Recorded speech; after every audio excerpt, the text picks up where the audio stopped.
بسم اللہ الرحمن الرحیم. قال امیر المومنین علی بن ابی طالب علیہ السلام: کونا للظالم خصما وللمظلوم عونا. خالق کائنات کا جتنا بھی شکر بجا لایا جائے کم ہے. اس کریم پروردگار نے ان تنصر اللہ ینصرکم کا جو وعدہ دیا تھا اس کا عملی مظاہرہ ہم نے اپنی آنکھوں سے دیکھا.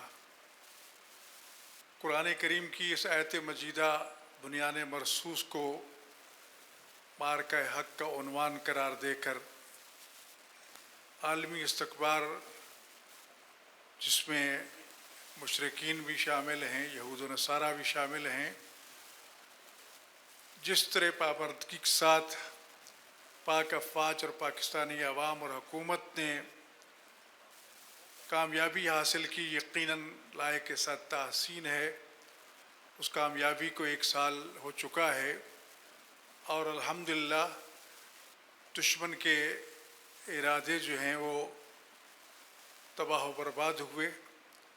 اس وقت ہم دیکھ رہے ہیں کہ پورا سال گزر چکا ہے اور اس سے پہلے ہم چاروں طرف سے دشمنوں میں گھرے ہوئے ہیں. ایک طرف فتنہ ہندوستان ہے، ایک طرف طالبان اور افغانستان کی طرف سے فساد کی آگ جو بھڑکائی جا رہی ہے، اور داخلی طور پر بھی منافقین اور خوارج جو ہیں وہ ملک کے بے گناہ بچوں، عورتوں، نوجوانوں کو آئے دن قتل کر رہے ہیں، جس کی مثال ابھی یہ چند دنوں میں بن نور لکی مروت میں جو شہید ہوئے. اللہ تعالیٰ ان کے درجات کو بلند فرمائے. یقیناً وہ کامیاب ہیں. تو ہمیں داخلی اور خارجی طور پر دشمن کا سامنا ہے، اور پھر رب کائنات نے جو پاکستان کو خارجی سیاست میں عظیم کامیابی عطا فرمائی کہ آج قیام امن ہو یا دفاع حرمین شریفین ہو، اس کے لیے پوری دنیا پاکستان کی طرف دیکھ رہی ہے. ان کی امیدیں پاکستان سے وابستہ ہیں، اور الحمدللہ چیف مارشل سید عاصم منیر اور وزیر اعظم پاکستان، دیگر قومی اداروں نے جس طرح یکجہتی کا مظاہرہ کرتے ہوئے عالمی سطح پہ اپنی فوجی مہارت کا لوہا منوایا، وہ اظہر من الشمس ہے. اور پھر ایک ثالث کے طور پر جو جنگ ایران پہ مسلط کی گئی یہودیوں کی طرف سے، امریکہ کی طرف سے، جرم کیا تھا؟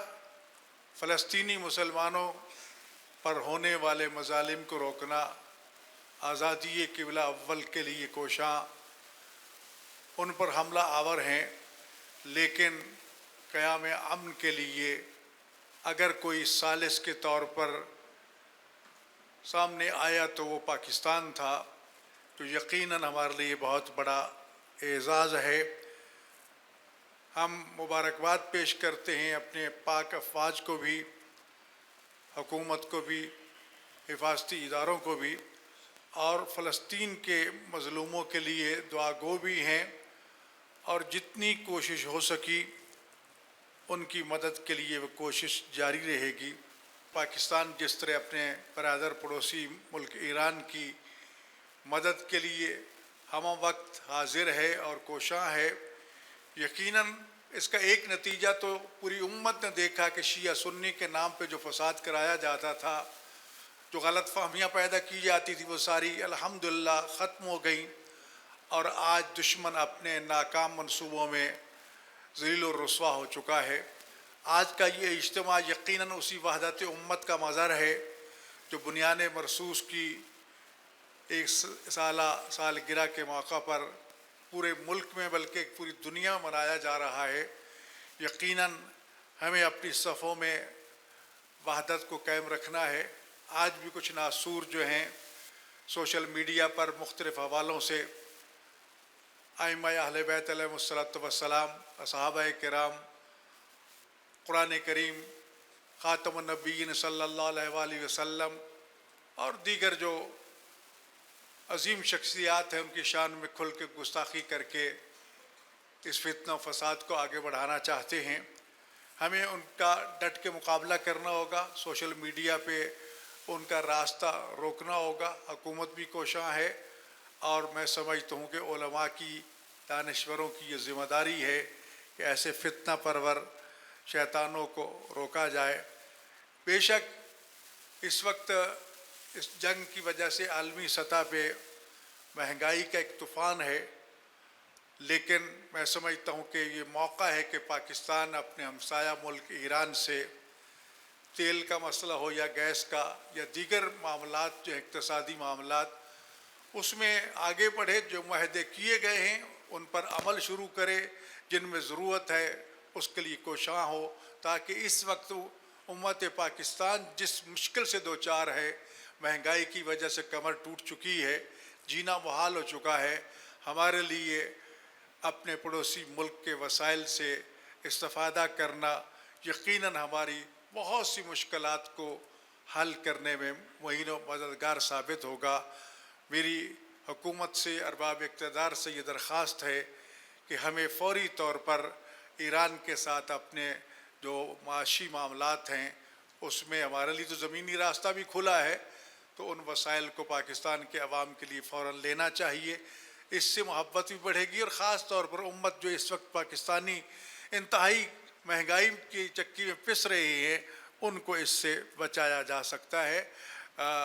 यकीनन मैं शुक्रगुज़ार हूँ मोहतरम डॉक्टर मीर आसिफ अकबर साहब का, उनके तमाम साथियों का, मोहतरम डॉक्टर ताहिरुल क़ादरी हफ़ज़हुल्लाह का, कि आज का ये अजीम इज्तिमा जो बुनियान मरसूस के नाम से मुनक़िद हुआ और उम्मत के तमाम मसालिक को यहाँ पर जमा किया गया, कोई ज़बरदस्ती नहीं, कोई धौंस के साथ नहीं, बल्कि हर एक अपनी आज़ादी खुशी के साथ अपने ईमान का हिस्सा समझते हुए कि हमें इस उम्मत वाहिदा की वहदत को तक़वियत पहुँचाने के लिए फ़ौरन जाना चाहिए।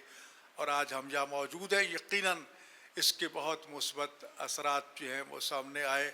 अल्लाह ताला दुनिया जहाँ में जहाँ कहीं भी मज़लूम मुसलमान मौजूद हैं उनको ज़ालिमों के शर से निजात अता फ़रमाए, फ़लस्तीन के मज़लूमों को यहूदियों के शर से महफूज फ़रमाए और वतन अज़ीज़ के दाखिली खारजी दुश्मनों को तबाह बर्बाद फ़रमाए।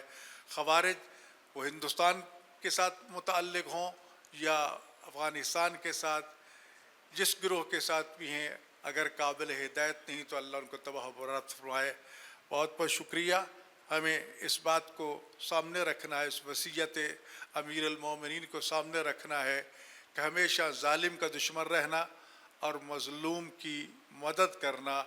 ज़ालिम खा कोई भी हो, मज़लूम खा कोई भी हो, ज़ालिम के जुल्म के ख़िलाफ़ आवाज़ उठाना, हाथ से रोकना, जैसे भी मुमकिन हो सके रोकना, और मज़लूम की जिस तरह से भी मदद हो सके हमें वो करनी है और पाकिस्तान कर रहा है। अल्लाह ताला हमारी इन खिदमात को कबूल व मकबूल फ़रमाए। बहुत बहुत शुक्रिया। अस्सलामु अलैकुम व रहमतुल्लाहि।